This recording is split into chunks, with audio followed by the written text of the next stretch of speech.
Hello, listeners, and welcome back to another episode of Cognitive Dissidence. As usual, I'm your host. I'm Jacob Shapiro. I'm also a partner and the director of geopolitical analysis at Cognitive Investments. Joining me on the podcast today is Myles Stapelberg. Myles is a graduate student at MIT in the Plasma Science and Fusion Center.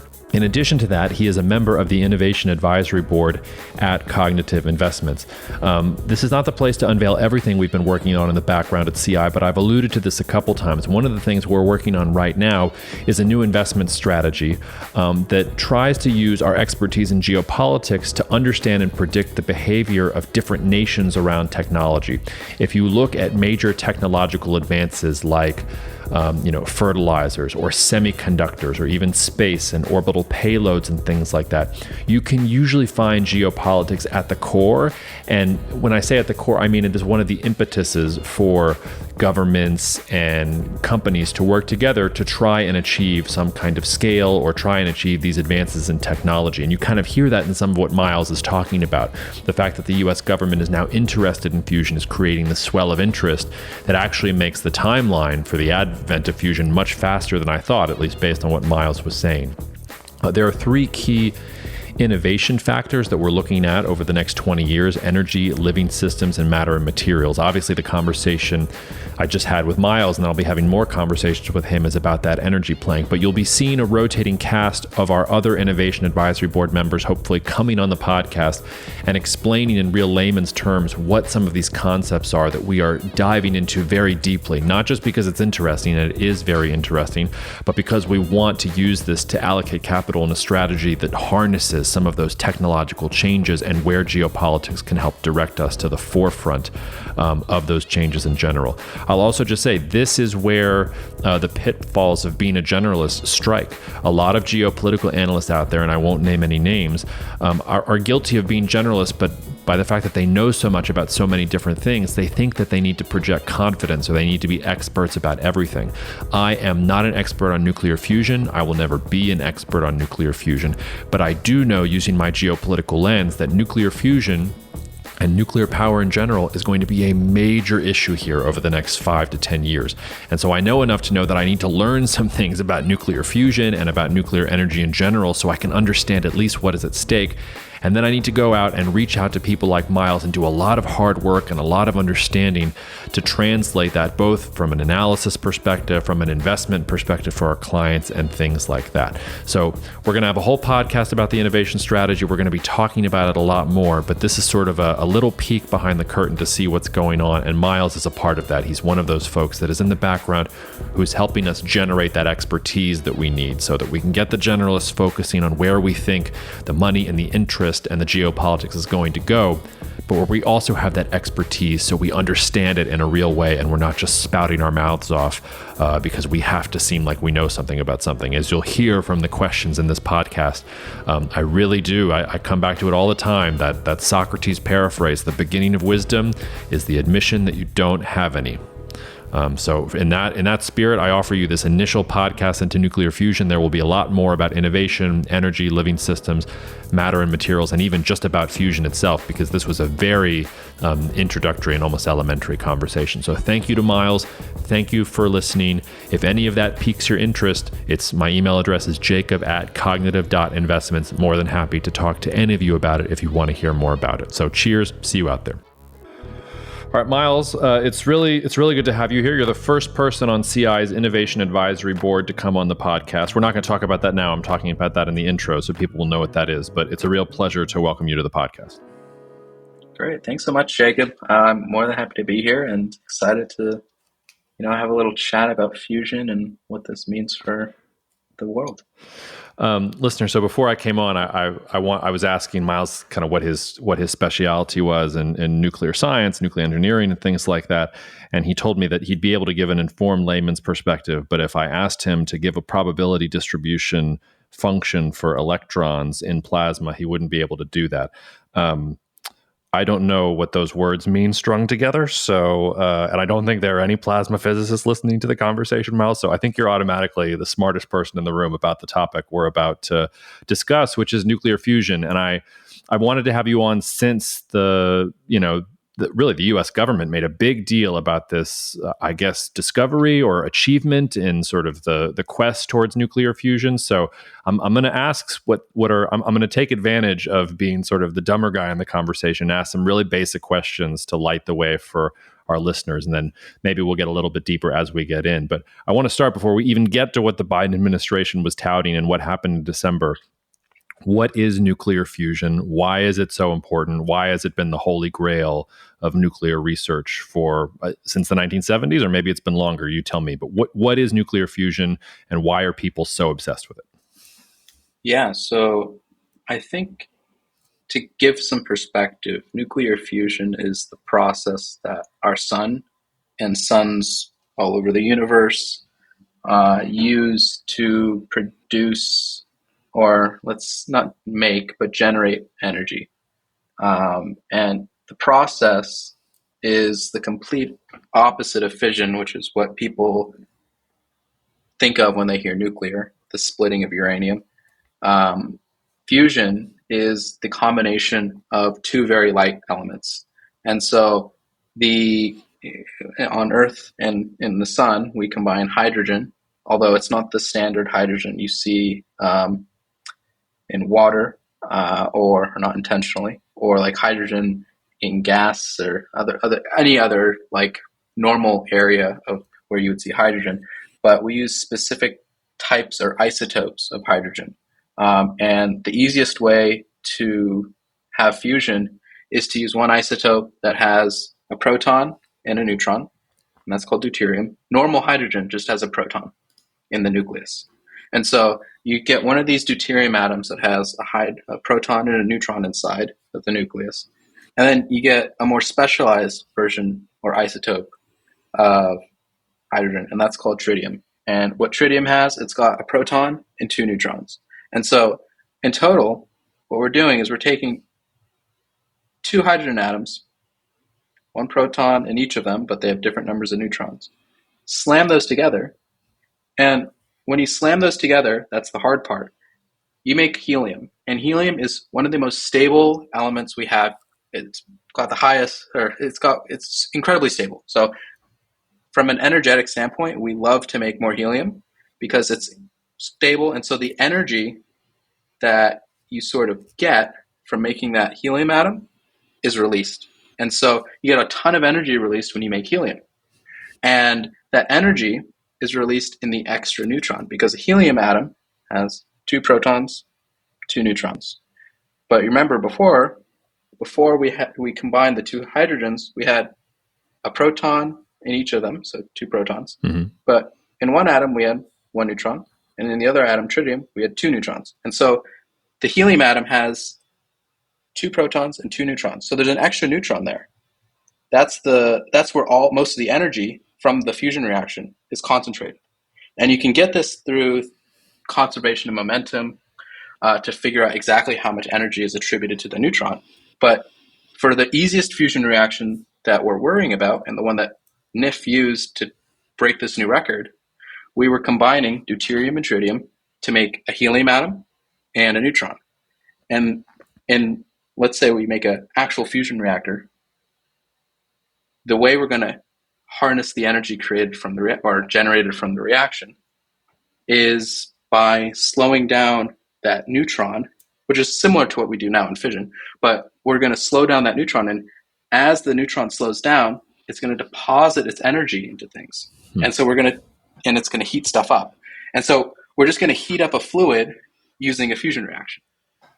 And that's sort of what fusion is and how we're going to try to harness that energy to do things like generate electricity, make new fuels, make heat, or not make heat, but like generate heat. There's a whole list of applications that one can work with when they have the finished, or let's say the harvested energy from the reaction. So I guess to summarize, because I know I said a lot of mumbo jumbo there, we're taking two hydrogen atoms that don't want to get together, but we'll squeeze them together. And then they form a more stable atom. And so the difference, because it's more stable, there's excess energy or mass that's converted to energy. via E equals mc squared, and a neutron that's left over from the reaction, and we get the energy from that neutron. And so this is sort of the thought process. All we're doing is we're combining two atoms together, making a new one and a spare particle, and taking the energy that comes from that extra particle. And I mean, this is a more of a specific version of fusion. You can do fusion with any other type of element. It's just the easiest with deuterium, which is the proton and the neutron hydrogen, and tritium, which is the proton and two neutron hydrogen. And so the reason why I use that example is because that's the one that we as fusioneers are going to actually use in the first design of a power plant, because all the other ones are so much more difficult, and it's already hard enough to it took 60 years for us to get more power out than we put in just with the easiest fuel, the DT reaction. So Yeah, that's sort of like my spiel on what fusion is from a basic standpoint. Was there like any clarifications or ways that I perhaps didn't explain it as clear as a more practiced individual would have? No, we're off to a good start, and I love I love that you are a self-described fusioneer. But I guess my first question after that is, what makes fusion so special? So why don't we just keep on doing things with fission? Is it that fusion is more efficient? Does it create lots more energy? Why is fusion so important, or why is it so different than fission? Why aren't we spending our time perfecting what we already know how to do versus this thing that seems to be really complex? Yeah, that's a great question, because I think the main allure of fusion is the plentiful fuel to use it. I mean, it uses hydrogen, which is really common everywhere.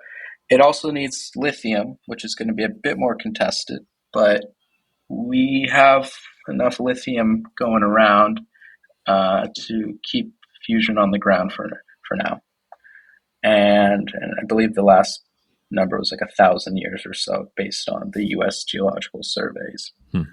And I would say like the zeroth order reason why fusion is attractive is, I think there's like for every fission like reaction, we get about 200 MeV, which is a unit of energy, a mega electron volt released.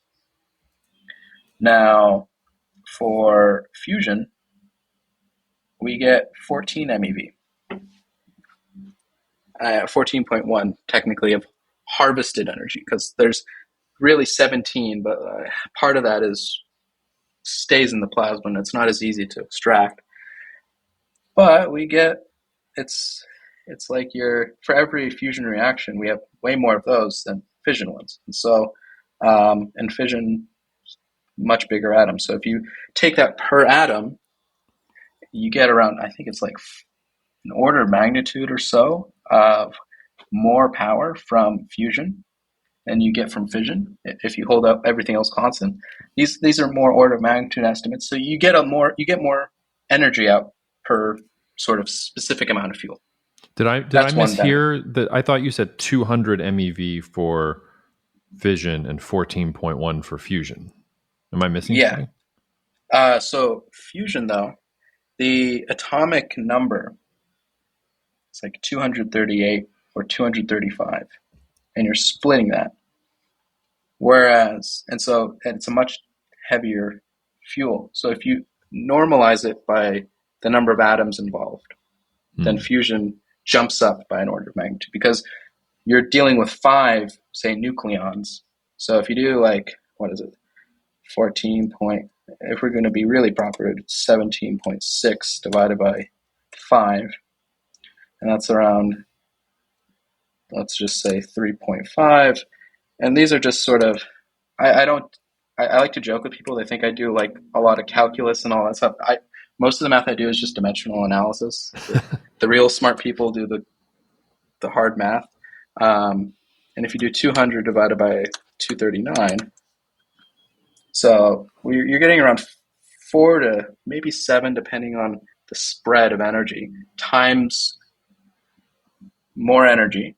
You get 4 to 7 times more energy from fusion per atom than fission. So for a gram of each fuel, you're getting like way more energy out from doing fusion. And I might be a little bit off, but that's the sentiment there. That's sort of the inclination of how much power you get out, and that's one of the reasons.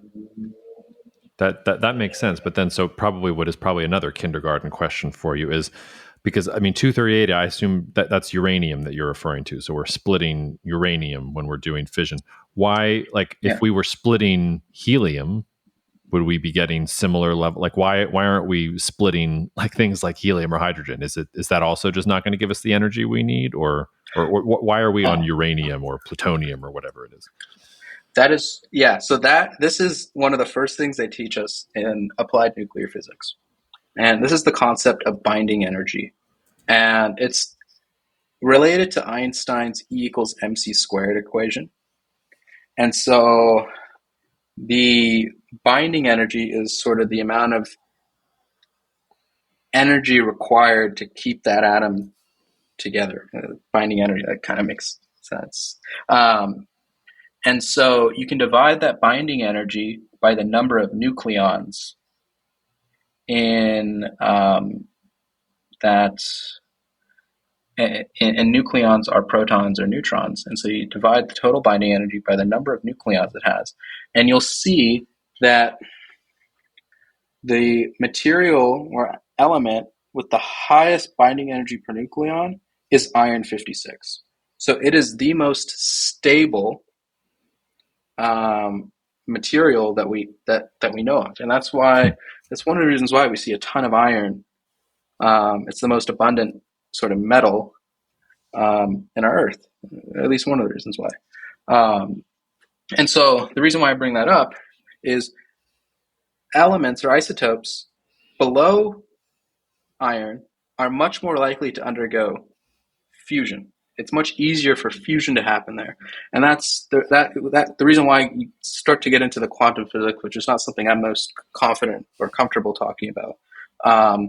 But the sort of rule of thumb is, if it's lighter than iron 56, it's easier to undergo fusion. If it's heavier than iron 56, it's easier to split apart.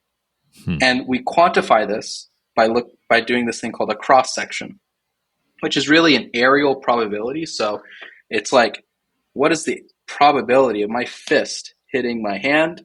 This is a very linear, let's say, simplistic approach. But you could think of, like, the bigger my hand gets, the easier it is for my fist to hit it, kind of. Now, there's the other reason why this analogy doesn't hold up is my fist would have to be really a collection of atoms, because there's this, my entire hand is like 100% there, pretty much, like ignoring quantum effects. At the atomic scale, your atoms are moving all over the place, and so there's different probabilities for interactions to occur. And I think the easiest way to think about this is, in fission, you've got a giant target of uranium and a neutron. It's very likely for that neutron to hit the uranium, but depending on the uranium, type of uranium, so the isotope, so 235, for example, it's actually due to the pairing. So the number of protons versus the number of neutrons that dictates the ease of fission. Because there's some isotopes of uranium-238 that are much harder to split apart. And so depending on the energy of the neutron going in and the number of protons and neutrons, that dictates how easy it is to fission. Now, if we're on the fusion side, we also care about the number of protons and neutrons in the fuel. But it's more so when you fuse them together, what is the product that I create? How stable is the product I create? The reason why deuterium and tritium are great fuels comparatively when used together is that they form helium-4, which is one of the most stable. It's up there with iron 56 in terms of its binding energy per nucleon. It's got a really high binding energy. It's really stable. It doesn't want to split apart. And so because we can make that using deuterium and tritium, we like to do that with fusion. Now, it's still really hard. The reason why is because hydrogen is it's got one proton in it, right? And if you ignore the electrons, which is kind of what we're doing in a plasma because they separate, we're trying to put two positive things together. If you get two magnets and you put the pluses together, there's a push, right? Mm-hmm. So if you try to overcome that push, you can do it with magnets on Earth, right? Like just kind of make them touch. It's way harder to do that with hydrogen, and that's called Coulombic repulsion. And so the way to overcome this Coulombic barrier is you kind of smash them hard enough at high temperatures for long enough times, and then eventually they fuse. And so there's a few ways to do it, and the way that NIF did it, the National Ignition Facility, is they just had more lasers, and like they were basically playing like the evil Bond villain, and that their solution. I'm simplifying their great scientific work a bit, but like they were in part able to do this because they had the biggest, baddest laser, and it's really awesome. Like what they did is, if you want to get into how NIF worked, and I can compare this to how more, let's say, commercial facing designs are operating. But let's start with NIF because this thing was incredible. They've got like their peak output of power is 400 terawatts, I think, for their lasers. To give perspective, those green lasers that we use that we're not supposed to point in people's eyes are like a couple hundred milliwatts, maybe. Like I think like a 50 milliwatt laser is pretty hardcore. Like the 1 watt laser, the giant blue one, can pop popcorn and burn your skin. So they've got 192 lasers pointing at a fuel the size of a BB. And they hold this fuel in like this little complicated container that's gold coated, and they call it like a holram or something like that. A holram, and I don't know. I'm not a plasma physicist, so for those who are, please correct me on how to pronounce it.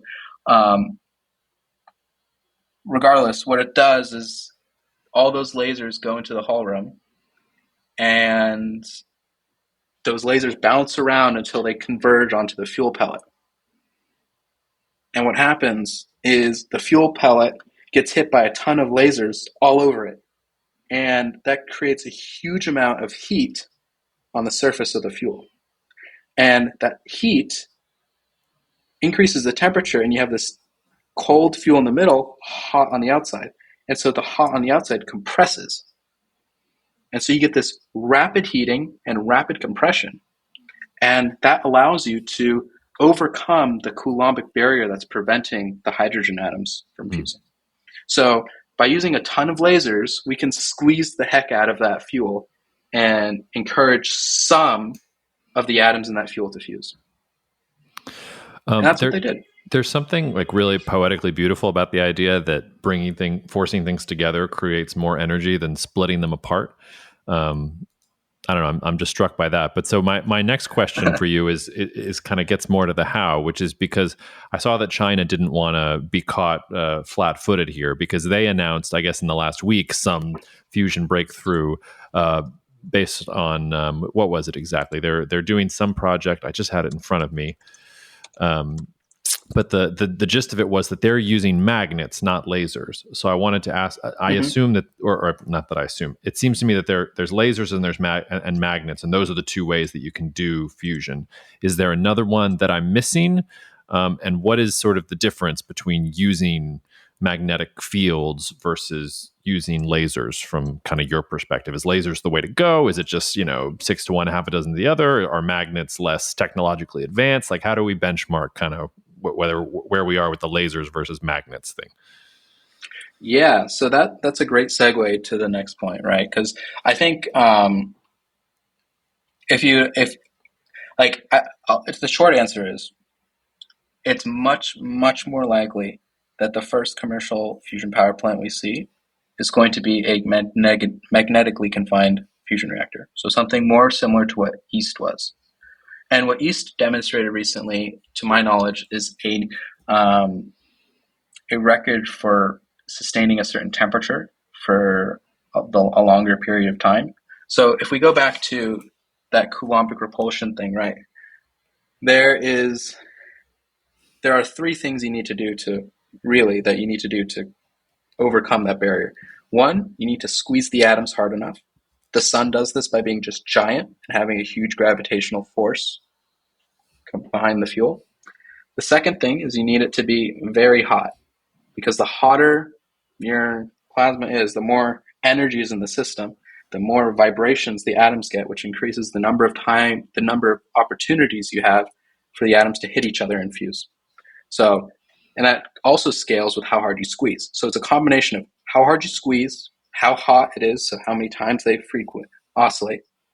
And then the third thing is the confinement time. That is basically how long it takes before your energy starts to leave the plasma.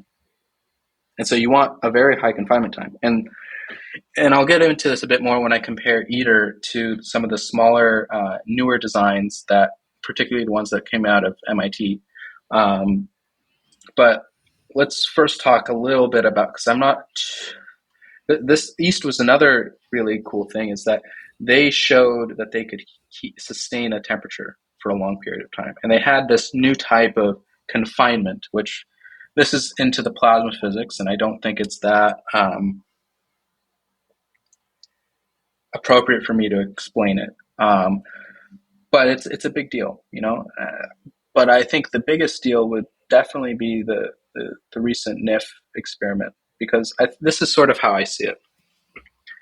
For the past 60 years, every single experiment that we've done for fusion has been like making sparks with flint and steel and looking at those sparks to try to guess what a fire is like. And for the first time at NIF, we made a fire. Even though it lasted for nanoseconds, we made a real fire.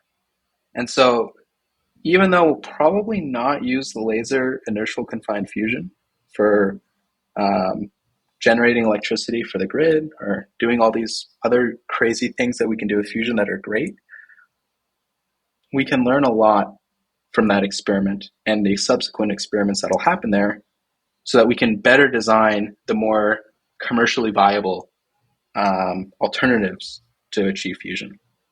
And so I think that's sort of the real importance there. And what the EAST reactor just showed is that we can get to the temperatures we need for the times required using the magnetically confined reactor. And the final piece to that puzzle is something that MIT and Commonwealth Fusion Systems have already solved. They solved how do we squeeze the plasma hard enough. And they did that by taking advantage of newer superconductors. So I don't know if you've heard of these high temperature superconductor magnets. People said we were going to use these to make maglev trains, and that we would be using maglev trains all over the place. I mean, the economics of maglev are another talk, but what's great about these new magnets is you can get roughly double the magnetic field strength compared to older magnets. And in a tokamak, the amount of power you can generate from the reaction scales with the strength of the magnetic field to the fourth power. So if you double the strength, it's a 16x increase in power. It's pretty huge. And so the closest we had ever gotten to breaking even with a magnetic tokamak, or with a tokamak, because that tokamak is magnetic. It's a magnetically confined reaction in Russian. That's the abbreviation tokamak. But by being able to, before having these gray magnets, we got to 0.6. If you divide the energy in or energy out by the energy in. And so multiply that by 16, we're getting somewhere, that's like almost 10. And ideally what we want is around a Q of 15 or 20. This also might be a very sort of basic question for you. It might even sound ridiculous, but I'm wondering if it's related to the supermagnets, which is what, like, once we, like, let's say we start a fusion reaction, we've got a reactor, everything's going great. Like, what's to stop the reaction from just like consuming everything? Like, are we in danger of like creating a star in a reactor somewhere and swallowing the Earth with like a reaction that we can't control? Or is that like, I'm like, the science is not like that, and I'm thinking like a science fiction movie fan? Oh, no, that's a really good question. So like, let me first give an example of fission. A poor designed fission reactor is like a really pissed off bull. If you don't have a steady grip on it, it's going to rampage out of control. And that's what happened with Chernobyl. A poorly designed fusion reactor is like a car with the wrong fuel. Or like it's you're not even going to get it to start up. Like yeah, like it's so difficult to get the temperature and the pressure configurations, and the higher you heat up this is actually what almost killed the fusion program. But the more you heat up, the higher temperature the plasma gets, the more you have to heat it up. It's a non-linear increase in the amount of power required to initially heat up the plasma. We thought it was going to be semi-linear, but it turns out it goes not exponential, but it goes from like linear to maybe quadratic or even worse. And so one of the benefits of fusion is it's so hard to sustain that reaction that in a disruption, an accident, you're not going to go get, the worst thing that can happen is a containment leak, which is serious, but it's like, and some part of the work of my research is in mitigating disruptions and designing materials and vessels to handle that disaster event. But what happens in a disruption, and this can be started really easily, like let's say you have your reactor. Normally, if this was on Zoom, my Zoom background is a tokamak, so I can like point to the thingy here. But like a fusion reactor, the interior that surrounds the plasma, it's shaped like a hollow donut. And that's a torus. And so on the inside of that torus, there's these little tiles made of tungsten. And we're coming up with other ideas, but right now, that's tungsten. If a piece of tungsten, the size of a pencil lead on the tip of a pencil, that sort of small little piece, if that falls into the plasma, your temperature is going to drop and your resistivity is going to increase by more than 10 orders of magnitude. And so all of the current, like the charge, all like the juice that we were pumping into that plasma, it no longer wants to be in the plasma. Because before, the plasma was a really good place for the electricity to sort of spin around and like do its thing. We were like making the fusion power. It was great. But now it's a resistive mess. It's like running through a swamp. And so it leaves the plasma and goes into the next most conductive thing, which is going to be the structural components. And it will rip apart the structural components, because when a current interacts with a magnetic field, you produce a force. It's called a Lorentz force. They're terrible, and it's electromagnetism stuff that I never was really good at. The first order thing to think about here, though, is disruptions are bad. They designed a giant vessel at JET in the UK to handle disruptions, and they still had a bad disruption, and it lifted tons of steel and concrete a centimeter upwards. And these things had bolts the size of me, and I'm like 5'10" or so, like my size. Bolting, they had, I believe, like almost, I think, close to like 30 or maybe a few more, but using those to bolt down the reactor, and they still lifted the reactor up because it was so strong. So disruptions are bad, but the worst case scenario for a disruption is you break containment, and at that point you are more worried about releasing like radioactive dust. But the good thing is most of this dust would be heavy, because it's likely going to be tungsten. And the half-lives are not too long on that. So you can, it's a lot, but it's not going to be a really explosive thing. It's just going to be like crumpling an aluminum can, and then it would be much more easy to contain, let's just say. And that's the real key takeaway here is it's hard enough to sustain a fusion reaction. It's not going to go super critical like with Chernobyl. And it's much more easier to design containment for that. And we're actually in the process of designing disruption-resistant vessels, like vessels that are designed to handle tons of disruptions. And so there's likely, before you're even going to have fusion on the grid, advanced disruption-resistant vessels already out there. Because right now, the way we do it is just use a ton of steel.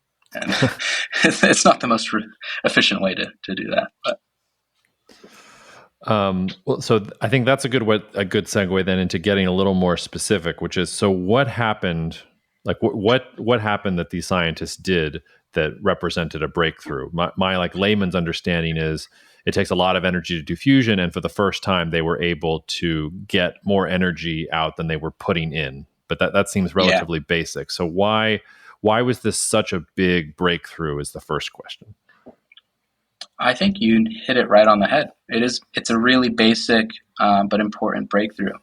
So there's a few ways to define energy in or energy out over energy in.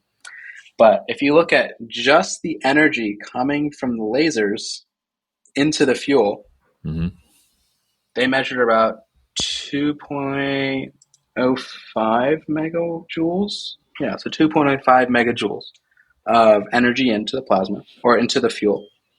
And when it generated a plasma and released energy out in the form of neutrons and X-rays, they got 3.15 megajoules out. And so if you divide that, you get 1.536 times the energy out versus the energy in. It changes when you start to look at the power or the energy required if you look at the wall outlet. This is sort of the Q engineering that we call it. And this is really what's important for a commercial plant, the Q engineering. You ideally want a plant that has a Q engineering of above 10. 20 would be perfect. And those are, like, if you could hit those numbers, then that's going to be a really economic plant. What engineering considers is all the systems, the energy required to keep those running. It took 300 megajoules roughly, according to the press conference, to fire up all those lasers and get that 2.05 megajoules into the plasma. So if you look at the wall, it's about a Q of 0.01. What is 300 megajoules? Help me imagine what that what would that power or. So 300 megajoules is an amount of energy. Let's see. So 1 Tesla battery, I think, is around let's just say they're like 100 kilowatt hour. Mm-hmm. So let me pull up. My best friend is Wolfram Alpha. So if I divide 300 megajoules by 100 kilowatt hour, that's about 83 or so Tesla batteries built up. So by that definition, it seems, and you said they only got 2 joules out of it, or something like a little over 2 joules. So they got 3 megajoules. Oh, okay. Yeah. So that's So 1 kilowatt hour is around 3.6 megajoules. Mm-hmm. And a kilowatt hour is basically the amount of energy you generate by having 1 kilowatt of power. So power is the energy per second in watts. And so a kilowatt hour is 1 kilowatt times 1 hour. So 3,600 seconds. And so it's about 3.6 megajoules per kilowatt hour. And so if you look at it, if we look at it in Tesla batteries, roughly, This is a fun unit. So 100 kilowatt hours, 1 Tesla battery, is about the amount of energy we needed to get the energy into the plasma. So if you look at the wall, we would have about a Tesla amount of battery would have been there. So it's a lot of energy still. So we put in 1 Tesla battery and we got out roughly 1 Tesla battery. We got a hundredth of a Tesla battery. We put in 1 Tesla battery and we got out 1/100th of a Tesla battery. So Yeah. Well, so I don't understand what the leap was. I thought that we put in. I thought we got out more than we put in. So I guess like it's depending what you define as energy. Was that sort of the point you were making at the beginning of the answer to your question? Yeah. So the point I'm trying to make is, and this is arguably the more important point. If you look at the Q science, the scientific ratio of the energy out versus the energy in, that only considers the energy directly going into the fuel. Mm-hmm. Whereas if you look at the Q engineering, which is more for the commercial aspects, but we're not commercially viable, we're not commercially ready yet. We care right now a bit more about the science so that we can fund the necessary work to get the reactors on the grid in about 15 years, 10 years. It's looking closer to 10 right now. In that case, no one in the world has ever even done a Q science above 1. If you're explicitly looking at the energy in versus the energy out of the plasma. Now, inertial confinement can get Q science above 1, but its Q engineering is a lot lower. So that the Q engineering is the 1 Tesla in, 100th of a Tesla battery out. Tokamaks have a bit better scaling in the Q engineering, but we haven't gotten a Q science good enough. However, with these new magnets that Commonwealth Fusion Systems has demonstrated, we're already in that ballpark. They still have to build the prototype, and that's what they're doing right now to verify that they can do it with a tokamak. But the recent breakthrough was a huge scientific breakthrough, and it has done more for fusion already than countless of other experiments because it's increased the visibility of fusion. And now there's a ton of excitement and encouragement from the government and from all these private startups that are trying to do fusion to, put the pedal to the metal and work on the problem. And that, I think, is the inherent true value of NIF. And I think that's why it's so incredible to have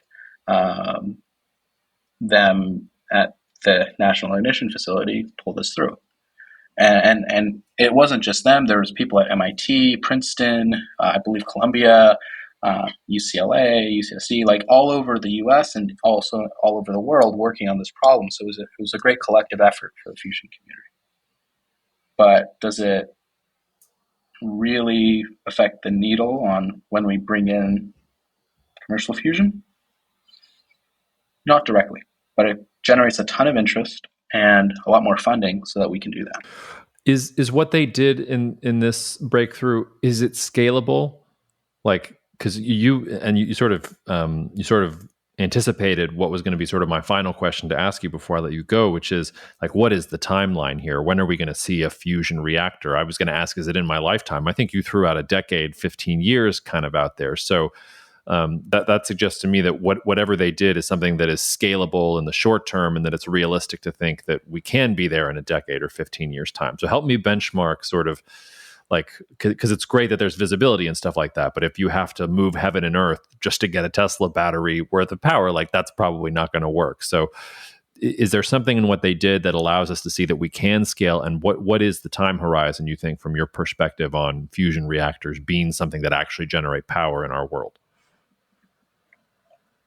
Yeah, so I think the short answer, the technology demonstrated at the National Ignition Facility was not designed for power generation. That is a science experiment that we needed originally to simulate the environments of nuclear thermonuclear weapons. So the biggest nuclear weapons, stuff that came after Hiroshima and Nagasaki, are actually a fusion fission hybrid. And so it's a combination. It uses fission reactions, which are much more easy to start, and that generates the energy necessary to cause the fusion reaction to happen. And so it's a very quick, explosive demonstration of fusion power. It's very uncontrolled, though, and that's, I think, why people get the issue, that are scared that, oh, fusion is uncontrollable. It's like, no, it's the nanoseconds that you have that power available. It's all going towards getting that reaction going. The second, if you were able to turn off the fission power immediately, then there wouldn't be any boom. But anyways, the NIF was started to simulate nuclear weapons testing and improve the capabilities of nuclear stewardship, which, regardless of your leanings or thoughts on nuclear weapons, this is an important facility because it means instead of having to test these bombs, we can simulate what happens with them, and that's useful, you know. But this is not designed yet for electricity generation or energy generation. The more conventional designs that aim to do this are tokamaks. Those are the ones we've had the best. And that's the donut-shaped one that has 3 sets of magnets. That's currently the best suited. There's other designs that are getting more and more traction, like mirrors, which are a giant Pringles can with a bunch of magnets going around it and squeezing the plasma at the ends to have it go together. I butchered that explanation, but just think of a big Pringles can with magnets around it. That one's really simple, and it could work really well because we've developed new magnet technology to make it work. But if you kind of look at the 1960s, we tried so many different designs, and we got that we could make very small, short pulsed reactions with inertial confinement fusion, and that tokamaks gave us the clearest path towards actual energy generation. And so a lot of the more visible, realistic companies have tokamaks as their choice. There's a few other notable startups that are doing non-traditional fusion, but I don't know too much about their designs, and it seems tricky. But yeah, I think if we're looking at making a tokamak, Commonwealth Fusion Systems is an MIT startup, and the reason why I give them as an example is because I'm more familiar with their progress. They're already put down ground and are actually building a prototype. So in 2021, they demonstrated that they doubled the strength of their magnet compared to previous superconducting magnets. And that doubling in magnetic field strength gives you a 16x increase in the power that you get out from the fusion reaction. And now, since they built that one magnet, they're going to build a prototype with 16 of those magnets. And that's supposed to finish in the next 2 to 3 years, if current timelines are followed. They have the money and the resources to do it, so they're not constrained by that. It's mainly time. And so we should get word in the next 2 to 3 years, maybe 4 years if things go wrong, word on their prototype. It should be done by them. And then once you sort of demonstrate that prototype, or it might not work, you never know. But we think, based on our current understanding, that it should demonstrate the physics we've elucidated. Then you go to making an actual commercial plant. And that's sort of what I'm focused on. Is my research is focused on developing materials that we can make that commercial plant out of. Because right now, we don't have materials to make an economically viable commercial plant. Like, the existing materials today would last for maybe 6 months, closest to the plasma, and then you'd have to wait a couple years or maybe a year if you're really, really good at handling radioactive material, and then swap out the reactor. So you'd have a very low capacity factor. And at that point, you might as well build actual nuclear fission. And so we need new materials to enable or to let the new advances in magnet technology shine.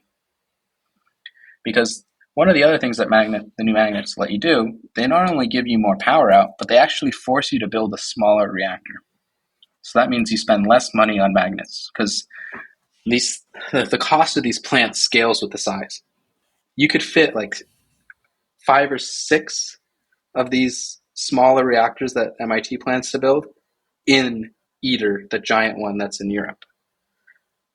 Just because that one uses old magnets, it needs to be big to get fusion to work. Because the bigger you make a plant, you have better confinement times. And that's more of a plasma physics argument. But to summarize, the new magnets give you more power, 16x more power roughly, and they force you to make a smaller reactor. Because the strength of the fields drops off as 1 over r. So 1 over the distance from the edge of the magnet. And so if that's about a meter for most plants, you just have to make a smaller reactor. Now, there's also other reasons why, but just simply, new magnets are way stronger, and they force a smaller reactor, so that's good for economics. The issue, though, you have more power in a smaller amount of area. And so that's harder to handle. So you're dealing with heat fluxes equivalent to reentry for the space shuttle. And, designing a material to handle that for a few years while also having to deal with neutron radiation, which is literally changing the atomic composition of your material. So you don't get the same material out as you put in. And we can't use most of the periodic table. So when I'm designing these materials, I'm only allowed to use like 6 or 7 materials that are, let's say, low activation. Stuff that if we irradiate it in a neutron environment, we could wait a few months and then take it out. Because otherwise, like if you put a nickel superalloy, which is what's used in aerospace for high temperature applications, you would have to wait over 100 years before it became less radioactive than Fukushima Daiichi in 2011 of March. So yeah, like it stays at around 300 or so millisieverts, depending on the nickel alloy, for over 100 years. And we weren't able to send robots in at that rate because they were just getting their electronics fried. Now, the other benefit is that this is contact doses, and it's a big solid part. It's not like a gas like cesium was when it was being spread all over the place. But the other, so that's sort of a practical limitation is we need to design materials that we can actually handle after you irradiate them. And they also have to work at high temperatures, resist neutron damage, high heat, and also be strong. And yet you say 10 to 15 years. Yeah. I mean, everything else is ready, like they've got the magnet technology. They have the good understanding of the physics. They're really pushing, and their prototype's going to be ready soon. Like we've never had this much funding before to do work. And that's been the biggest bottleneck is just the lack of funding. And so, and there's a ton of other, if we're looking at other examples of money increasing the pace of innovation, you can look at the automotive and the aerospace industries, and funny enough, the personal consumer brands. So this watch that I'm using was computationally designed. And they designed it on the time frame of the Apple Watch Ultra, most likely. I actually interned at the company that taught Apple how to do computational materials design. And this was, do you remember like the iPhone 6? Yes, I do. And how it bended? Yeah, so they actually solved bend gate, as they call it, they designed computationally a new aluminum alloy that was stiff enough to not be bendable when you put it in your pocket. And ever since then, Apple has used that technology to design new materials for every component that they work on. And so they're one of the, and now you're saying it's Apple, it's a consumer brand. This is a little bit different than Fusion. I mean, but like they went from 20 to 30 years for a new material to 1 to 2 years. So they compressed it by a factor of 15. Like right now, nuclear has a 60 to 50 year time frame for a new material. It depends on exactly what's, because there have been some exceptions, but we just certified Inconel 625, which has been around since I believe the 60s. So there's a lot of slow timeline. But if we can borrow some of the, part of my research is looking at what other, say, industries have done to speed up materials development. And so if we use some of the speed ups and some of the scaling that, and then there's also other companies, like there's automotive companies that are using this. There are space exploration companies that are using this technology. And they're all achieving rapid speed ups in what they're doing. And so we're now sort of in the point of fusion where it's an engineering problem. And one of the biggest constraints for engineering is your resources. And right now, our resources we have enough resources to do this in a timely manner. The actual limitation now is not the money, it's the people. And so if you're interested in being a part of this and part of Fusion, now is the time to do so, because there's tons of space openings in graduate programs. Like at MIT, the year before me, there was about 12 or 15 PhD students. My year, there were 25. The next year, there were 25 people in Fusion alone. So there's a ton of new people coming into the program. So it's exciting. Well, I don't want to overwhelm the listener, so we'll leave it there and we'll have you back on. I will say that when you were talking about that, I was buying what you were saying, that it was realistic, but I was also getting mad at Apple, and I'm probably going to follow up with them because my most recent iPhone definitely bent. So I did not get the benefit of the alloys in whatever my most recent phone was. So I'm coming for you, Tim Cook. You lost me. You can't hear me. It's okay because I'm still recording. So I'm going to say cheers and see you out there, listeners, because we were already kind of done with the bulk of the podcast, and we will go from there. Thank you so much for listening to the Cognitive Dissidence podcast, brought to you by Cognitive Investments. If you are interested in learning more about cognitive investments, you can check us out online at cognitive.investments. That's cognitive.investments. You can also write to me directly if you want at jacob@cognitive.investments. Cheers, and we'll see you out there. The views expressed in this commentary are subject to change based on market and other conditions. This podcast may contain certain statements that may be deemed forward-looking statements. Please note that any such statements are not guarantees of any future performance, and actual results or developments may differ materially from those projected. Any projections, market outlooks, or estimates are based upon certain assumptions and should not be construed as indicative of actual events that will occur.